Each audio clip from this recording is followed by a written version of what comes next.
This trick is amazing. Put the stem of a rose in a potato and you will not believe what happens.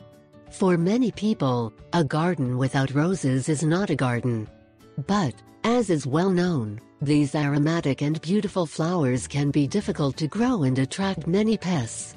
While it is true that they require special attention, taking care of the roses is not as complicated as it seems. Next, we tell you what you should and should not do to enjoy a garden full of roses only by making them sprout from a stem. Cutting. Roses are one of the most beautiful, traditional and fragrant flowers that you can plant in your garden. Of course, there is no rose without thorn, but these wonderful flowers have the advantage of not requiring much care. All they need is a little attention, a sunny place and a good drainage floor. If you want to know how to plant roses and get them to flourish reaching their full potential, to bring a cheerful and colorful touch to your home, follow these steps. Preparation. 1. Cut a healthy cutting that has not more than a year. Its length will have to be around 20 and 25 centimeters. When cutting, be careful to use a clean garden scissors. If you are not going to use the cuttings immediately, store them in a plastic bag. 2. From bottom to top, remove the withered leaves until you reach the first healthy leaves. 3. Fill a pot with good quality soil and moisten it a bit.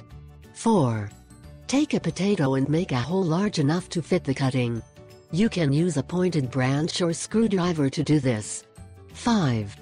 Place some rooting on the spot where you made the cut and shake off the excess. 6. Then, stick the cutting in the hole you had made in the potato. 7. Using a clean spoon, dig a well into the ground. This should be large enough to fit the potato. 8. Place the potato on the ground. Cover it completely, so that only the cutting edge protrudes. 9. On the basis of the cutting, place a clean plastic bottle. The same will serve to create a small greenhouse. Make sure it is firm on the ground. 10. Place the pot in a warm place, away from direct sunlight. Every day you have to take out the bottle for a few minutes to let the cuttings breathe. Wait until you see new shoots.